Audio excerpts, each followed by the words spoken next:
சட்டத்தை இயற்றிய அதே டாக்டர் மன்மோகன் சிங் மீது சட்டத்தை கிழித்தெறிந்தார். யார் தெரியுமா உங்களுக்கு? நரேந்திர மோடி மீது ஒரு எஃப்ஐஆர் கிடையாதுங்க. இவங்கள மாதிரி எல்லாம் பண்ணாரு டிராமா. திராவிட முன்னேற்ற கழகம் மாதிரி கிடையாதுங்க நரேந்திர மோடி. விஜய் நீட்டு எழுதி காமிச்ச நாக்கில வழிச்சிருக்காங்க.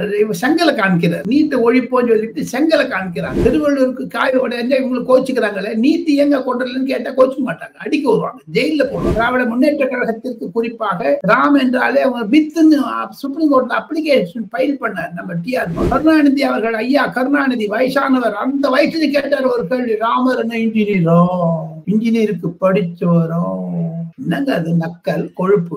பீகாருக்கு போயிட்டீங்கன்னா ஓ ராம்ஜி, ஏ பாபு, அட பாபுவா அப்படின்னு சொல்லிட்டு ராம்னு கொண்டு வந்தோம். ராம் என்று சொன்னால் அது சில பேருக்கு பிடிக்கவே பிடிக்காது இந்தியாவில். நரேந்திர மோடி மூன்றாவதாக பிரதமராவது கண்டிப்பாக நிச்சயம். என்னுடைய கணிப்பு 330 340 சீட்ல வந்து உட்கார்ந்து. ஆங்கிலத்தில் சொல்லுவார்கள் கிரவுண்ட் ஸ்வெல் என்று, ஜமீன் கி ஹகீகத் என்று ஹிந்தியில் சொல்லுவார்கள். பரப்புரை அவ்வளவு வேகமாக இருந்தது. நரேந்திர மோடி அவர்களும் 128 பேட்டி கொடுத்திருக்காங்க மொத்தம். அம்மையார் ஜெயலலிதா என்னிடம் ஒரு வாட்டி சொன்னாங்க, நான் ஒரு நாளைக்கு ஒரு 20,000 30,000 1 லட்சம் பேர் பார்க்கலன்னா எனக்கு தூக்கம் வராது ராஜகோபால் சொன்னாங்க. அதே மாதிரி நரேந்திர மோடி என்கிட்ட சொல்லி, காங்கிரஸ் புள்ளி கூட்டணின்னு சொன்னீங்க நீங்க. இந்த புள்ளி கூட்டணி இருந்து பாருங்க, இப்ப என்ன புது பேர் வச்சிட்டாங்க புள்ளி கூட்டணிக்கு. பாஜக ஆஃப், மோடி சாஃப் அப்படின்னு ஹிந்தியில சொன்னாங்க ஜெயராம் ரமேஷ். அந்த இந்தி கூட்டணி என்பது மண்ணை கவ்வ இருக்கிறது. ராகுல் காந்தி உத்தரப்பிரதேசத்தை பேசும்போது நாங்கெல்லாம் ஏழை கோட்டிலிருந்து மீண்டு எடுப்போம் ஏழைகளை,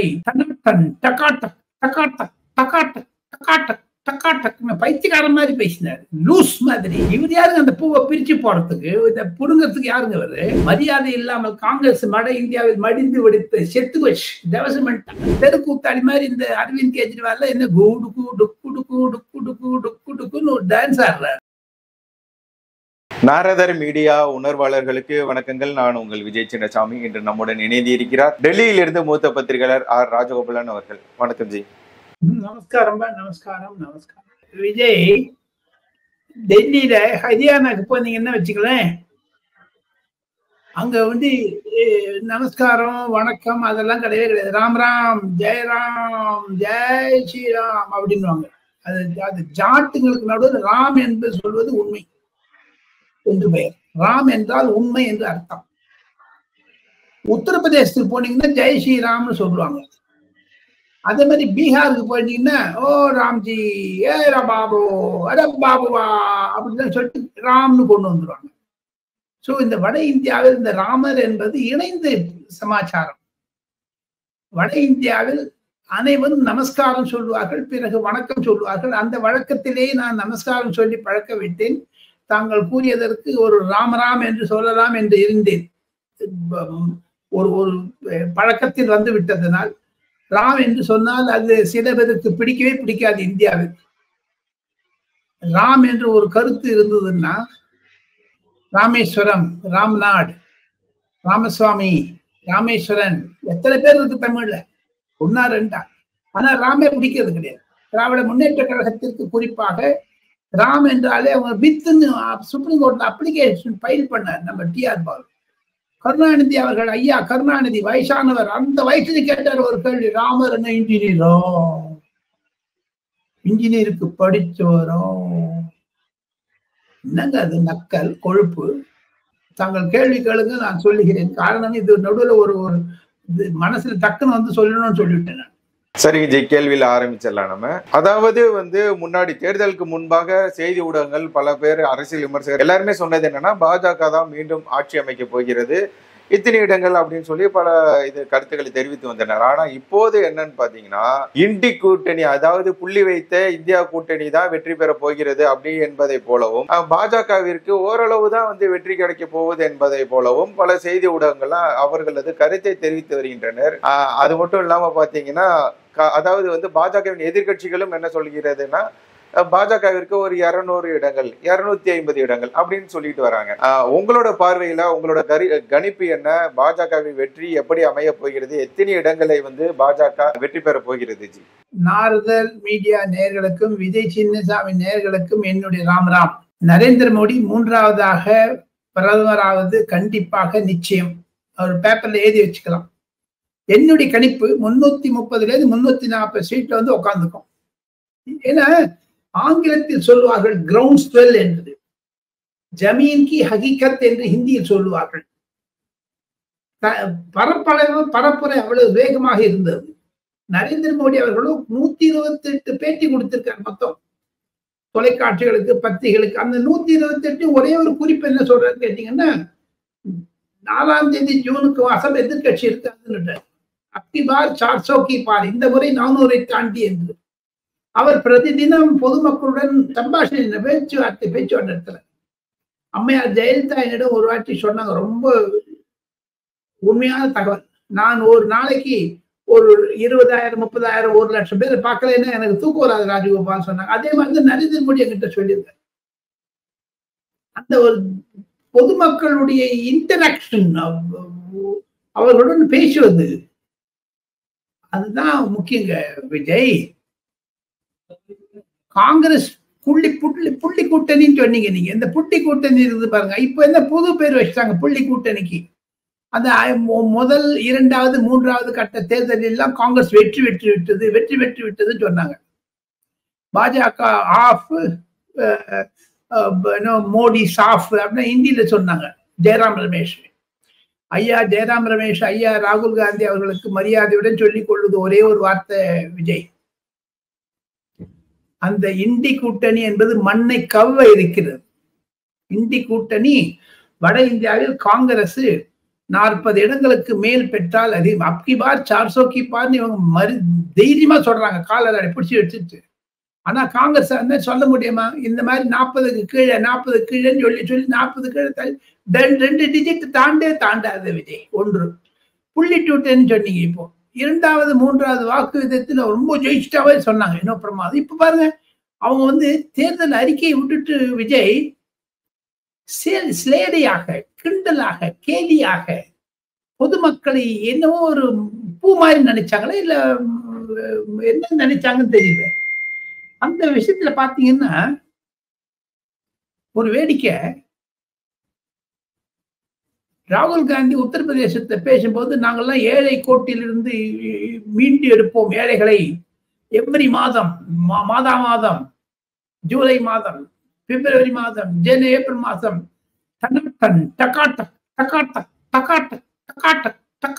பைத்தியக்காரன் மாதிரி பேசினார், லூஸ் மாதிரி.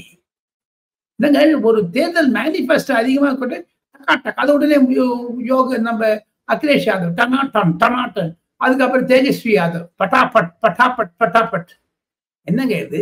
பொதுமக்களை ஏளனம் செய்ய நினைச்சுட்டு இருக்கீங்களா? உங்க சப்போஸ் விஜய் சின்னசாமி கையில வந்து ஒரு 20 லட்சம் இருந்ததுன்னா, ராஜகோபால் கையில ஒரு 20 லட்சம் இருந்ததுன்னா, அது 10 லட்சத்தை எடுத்துன்னு போய் இவரு இன்னொருத்தருக்கு கொடுப்பாராம். இவர் யாருங்க அந்த பூவை பிரிச்சு போறதுக்கு, இதை புடுங்கிறதுக்கு யாருங்க இவரு? என்ன நினைச்சிட்டு இருக்காங்க மனசுல? இன்னொருத்த ஊராஞ்சு சூரத்தை பிள்ளையாருக்கு உடைப்பான்னு, இவங்க யாருக்கு உடைக்கிறதுக்கு? மரியாதை இல்லாமல் காங்கிரஸ் வட இந்தியாவில் மடிந்து வெடித்து செத்து வச்சு டெவலப்மெண்ட். சோ இந்த பின்னணியில் பார்த்தால் மோடிக்கு 350 சீட்டுக்கு மேல, காங்கிரஸுக்கு 40க்கு மேல, இண்டி கூட்டணிக்கு 120 130 வந்தால் அதிகம் என்பதுதான் என்னுடைய கருத்து கணிப்பு. காரணம் கிரவுண்ட் ஸ்வெல் அந்த மாதிரி இருக்குங்க, ஓட் பர்சன்டேஜ் அந்த மாதிரி இருக்குங்க விஜய். நரேந்திர மோடி மூலமாக பலனாளிகள் பலர் இருப்பதனால், பெண் வாக்காளர்கள் இருப்பதனால் வெயில் அதிகமா இருந்தது, யாரும் இல்லைன்னு சொல்லல. அது நடுவில் இந்த மாதிரி ஒரு கூத்தாடி, தெரு கூத்தாடி மாதிரி இந்த அரவிந்த் கெஜ்ரிவால் என்ன டுக்குன்னு ஒரு டான்ஸ் ஆடுறாரு.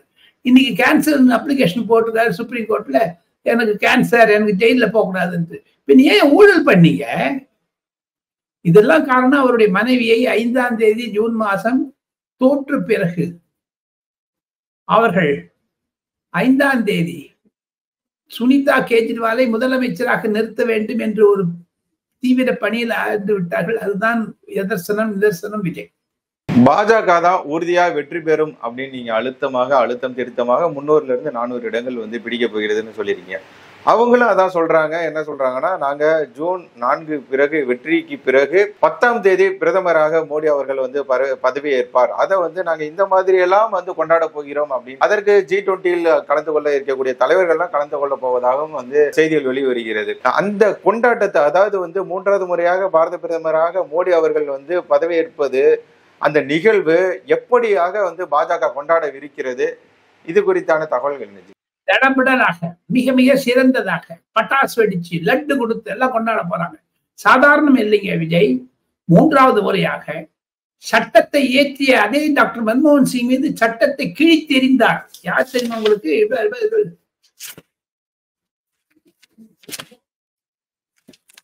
அப்படி போட்டாரு இந்த ராகுல் காந்தி. மூளை கட்டவங்க எல்லாம் அது மாதிரிதான் செய்வாங்க. கிழிச்சு எறிஞ்சாரு காகிதத்தை, சட்டத்தை. அப்பேற்பட்ட ஒரு மரியாதை இல்லாமல் செய்த அதே ராகுல் காந்தி இந்திய சட்டத்தை வைத்துக் கொண்டு பேசுகிறாராம். தாங்கள் கேட்டீர்கள், எனக்கு உணர்ச்சி வசப்பட்டேன்.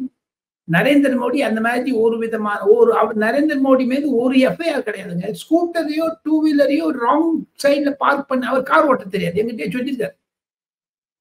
2 வீலர்ல நான் எங்கேயுமே ராங் பார்க் பண்ணேன், சைக்கிளை தப்பா ஓட்டினேன். ஏன்னா அவர் சைக்கிள்ல தான். மனோகர்லால் கட்டரும் நரேந்திர மோடியும் ஹரியானா பஞ்சாபில் போகாத ஊர் கிடையாதுங்க 2 வீலர்ல. அவ்வளவு பிரயாணம் செய்த நரேந்திர மோடிக்கு பாஜக தொண்டர்கள், பாஜக ஊழியர்கள் வட இந்தியாவில் ராமர் கோவிலை கட்டிய பெருமை அடைந்த நரேந்திர மோடிக்கு, புது பாராளுமன்றத்தை கட்டி அமைத்த நரேந்திர மோடிக்கு, ஏழை எளியவர்களுக்கு சிலிண்டர் கொடுத்த நரேந்திர மோடிக்கு, ஏழை எளியவர்களுக்கு 5 கிலோ கோதுமை மாதம் கொடுத்தா. டக்கா டக் டக்கா டக்குன்னு சொல்லவே இல்லையா? அவரு கொடுத்தாரு. இவங்கள மாதிரி எல்லாம் பண்ணாரு டிராமா கிடையவே கிடையாது. ஆக மொத்தம் அனைத்து நரேந்திர மோடி பிரியர்கள், நரேந்திர மோடி பக்தர்கள், நரேந்திர மோடி ஆதரவாளர்கள் கண்டிப்பாக விஜய் சின்னசாமி தயவுசெய்து எழுதி வைத்துக் கொள்ளுங்கள். பாரத மண்டபம் என்று கட்டியிருக்கிறாரே, G20 மகாநாடு நடந்ததே, அந்த இடத்தில் தான் பதவி பிரமாணம் செய்ய இருக்கிறார் திரௌபதி முர்மு நரேந்திர மோடிக்கு 3வது முறையாக பிரதமராக. அதுக்கெல்லாம் முடிச்சுட்டாங்க. அதுக்கான ஏற்பாடுகள் நடந்து முடிந்தாகிவிட்டது. 10ஆம் தேதி ஜூன் மாதம் பதவியேற்பது. அதற்கு முன்பாக சந்திரபாபு நாயுடு ஆந்திராவில் பதவியேற்றுக் கொண்டால் போவார் நரேந்திர மோடி. அதற்கு முன்பாக ஒடிசாவில் பாஜக பதவியேற்றால் போவார் நரேந்திர மோடி. சோ அதையெல்லாம் முடித்துவிட்டு 14ஆம் தேதி காலையில் இத்தாலிக்கு பிரயாணம் செய்ய இருக்கிறார் G7 மகாநாட்டில் கலந்து கொள்வதற்காக. இதுதான் பின்னணி. டெல்லியில் பாஜக ஊழியர்கள் உற்சாகமாக இருக்கிறார்கள், பாஜக தலைவர்கள் உற்சாகமாக இருக்கிறார்கள். விஜய் சின்னசாமியிடம் நான் சில தனிப்பட்ட பிரத்யேக செய்திகளை பகிர்ந்து கொள்வதில் மட்டற்ற மகிழ்ச்சி அடைகிறேன்.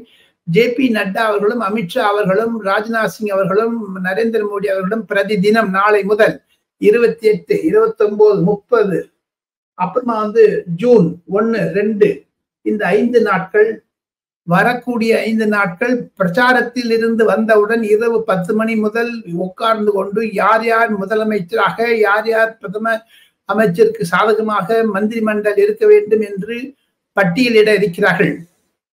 அந்த பட்டியல் தயாரித்து விடுவார். காரணம், நரேந்திர மோடி முதல் 100 நாட்களை நான் இதை செய்து காண்பிப்பேன் என்று சொல்லி இருப்பதனால். திராவிட முன்னேற்ற கழகம் மாதிரி கிடையாதுங்க நரேந்திர மோடி விஜய். புரியுதுங்களா? நீட்டுன்னு எழுதி காமிச்ச நாக்கில வழிச்சிருக்காங்க. செங்கலை காமிக்கிறார். நீட்டை ஒழிப்போன்னு சொல்லிட்டு செங்கலை காமிக்கிறாங்க. எத்தனை ஒரு மமதை இருந்தால் அந்த மாதிரி காமிக்க முடியும்? தவறு இல்லை. பொதுமக்களை ஏமாற்றுகிறார்களா தமிழ் பொதுமக்களை? திருவள்ளூருக்கு காய் உடைஞ்சா இவங்களுக்கு கோச்சுக்கிறாங்களே, நீட்டு எங்க கொண்டுலன்னு கேட்டா கோச்சுக்க மாட்டாங்க, அடிக்க வருவாங்க, ஜெயில போடுவாங்க, ஜெயில போட்டுருவாங்க. விஜய் சின்னசாமி, ராஜகோபாலுக்கு அடுத்து, நம்ம சவுக்கு சம்பத்துக்கு அடுத்து, அந்த மாதிரிலாம் சொல்றேன். என்ன பேசினாலும் நரேந்திர மோடிக்கு இருக்கக்கூடிய ஒரு ஆளுமை வட இந்தியாவில் அதற்குத்தான் பிரதிபலிக்காக இருக்கிறது. நரேந்திர மோடி அரசாங்கத்தில், முதல் கட்டமாக 70 வயது பெரியவர்கள் யார், என்னை உட்பட இலவசமான பாதுகாப்பு திட்டம், சமூக பாதுகாப்பு திட்டத்தை அட்டல் சமூக பாதுகாப்பு திட்டம் என்று பெயர் வைத்து அதற்கு சட்டம் ரீதியாக முதல் கேபினெட் மீட்டிங்கில் பிரஸ்தாபம் வைக்க இருக்கிறார் நரேந்திர மோடி. அதுதான் ஸ்கூப் செய்தி. அதுக்கப்புறம் யூசிசி, யூனிஃபார்ம் சிவில் கோட், அதுக்கப்புறம் பாகிஸ்தான் ஆக்குபைட் காஷ்மீர்ல, அதற்கு பிறகு கச்சத்தீவு, அதற்கு பிறகு சென்சஸ், அதற்கு பிறகு டீலிமிட்டேஷன் என்றெல்லாம் பட்டியல் இருக்கிறது. 40-50 பட்டியல். பாஜகவின் தேர்தல் அறிக்கையை கண்டிப்பாக நரேந்திர மோடி நிறைவேற்றி விடுவார் என்பதுதான் தீர்க்க தரிசனம் விஜய். உங்களுடைய பொன்னான நேரத்தை ஒதுக்கி பல உண்மை தகவல்களை நாரதன் மீடியாவுடன் பகிர்ந்து கொண்டதற்கு மிக்க நன்றி. நமஸ்தே.